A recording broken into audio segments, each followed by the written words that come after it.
Today on How It's Made. A used cup of coffee. A drink that has been drunk from the beginning of...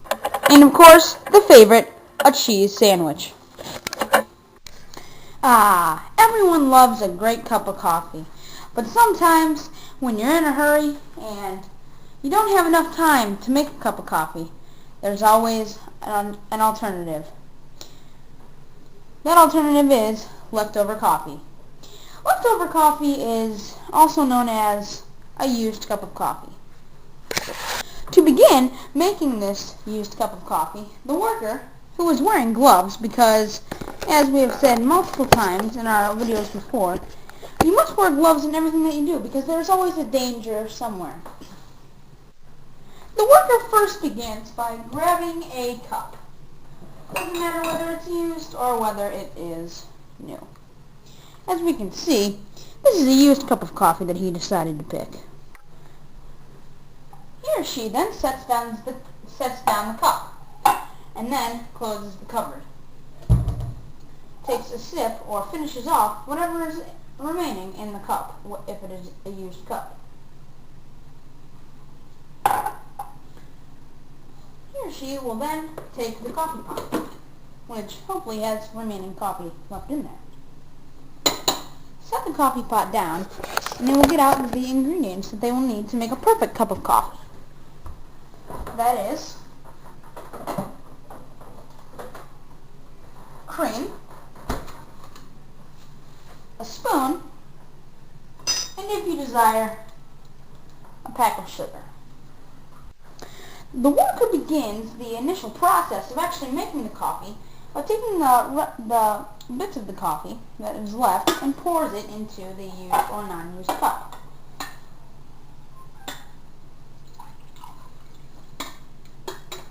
Be careful not to spill, as our worker did here. But that is completely okay because with gloves on, you're safe from any harmful liquids, and you also should have a napkin nearby. Set that on there, and it does the job for you. Once that step is complete, the worker will take the cup of coffee and place it in the microwave.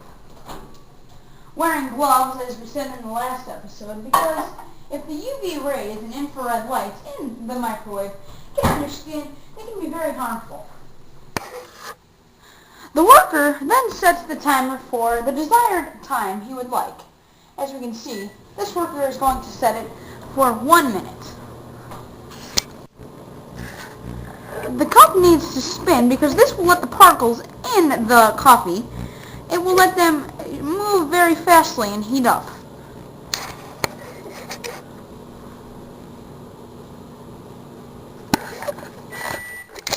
Once the cup of coffee is ready, the worker carefully takes it out of the microwave. And you may not be able to see this, but as long as there is some sort of steam or smoke rising from the cup, we know it is perfect. We suggest you do not touch the sides of the cup unless you have special protective gloves on, like the worker does. Once taken out of the microwave, the worker will set down the cup of coffee, and this is very dangerous because you're not supposed to use a glove for this step. He will very carefully, with his finger, just touch the very top of it, of the coffee, to see that it's okay. Which it is. It's not too hot and it's not too cold. The worker then takes his or hers brand of coffee creamer, in this case it is Coffee Mate Original, fat-free, pops open the top, and adds the desired amount of cream. He or she then takes the spoon that you saw earlier, wearing gloves because the sharp edges on a spoon can easily slice your skin open. He then takes that spoon, stirs it around in the cup of coffee, does this for about 10 seconds to ensure the exact quantity of milk in your cup of coffee. The worker then takes his cup of coffee that he just made, and they have a special tester of the coffees. This man right here.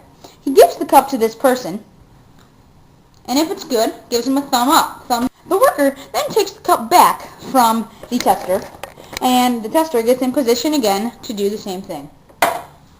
As long as the coffee is good, it then goes onto a conveyor belt and moves down the conveyor belt to the specified containers, and it is then shipped to local markets, and bam, you have yourself a nice cup of used leftover coffee. To make a cheese sandwich, you first need the basics.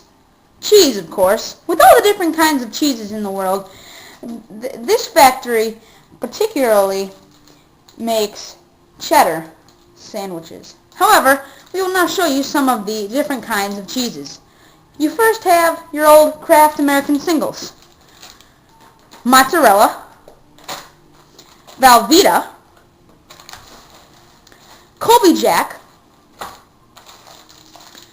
Kraft American singles 2% milk, Swiss, and cheddar.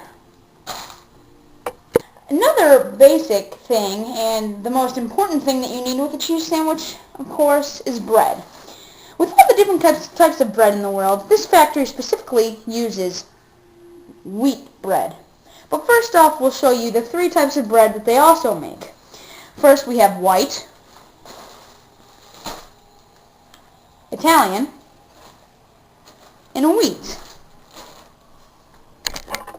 And lastly, we have, for all those little people who like to eat smaller sandwiches, we also have rolls. The first step in making a cheese sandwich is, of course, to get a plate, because you do not want a messy working area. So the worker first gets the plate and sets it down on his or her surface. The next step in making a cheese sandwich is for the worker to carefully remove 2 pieces of bread. Notice the worker is wearing gloves because the crumbs in bread can be very toxic at times.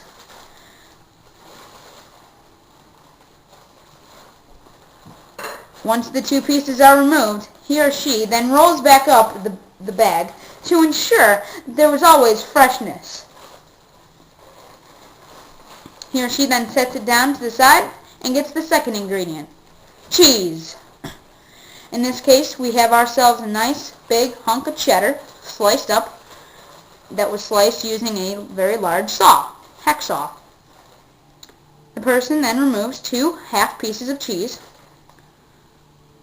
inspects them to make sure there is no mold or other forms of bacteria on the cheese, and lies them out on the bread. The worker then goes and gets his or her favorite condiment. In this case, that condiment is mustard. They then squirt on the desired amount of mustard, or ketchup, or mayonnaise, or even chocolate syrup if you're a freak. The worker then takes it back to the refrigerator, which is very big. It's almost like a room full of mustards, ketchups, Hershey's, chocolate syrup, and mayonnaise. Once that is done, the worker brings the plate closer to him, takes the top sheet of bread, and takes the bottom piece and puts it over the top, very carefully. The worker then signals for a professional to come over. This person is very good at cutting things. The person grabs a very sharp knife, very carefully, and we mean very carefully, cuts the piece of breads and cheese and mustard into 2 halves, inspects them one last time to assure freshness and the no bacteria. Once they're good, lays them back. And the last step in making a good cheese sandwich is to, of course, test out the cheese sandwich. This is done when the worker picks up the piece and takes a bite. If it is good, he will signal a thumbs up, and if it is bad, a thumbs down. As you can see, we have a thumbs up, so that means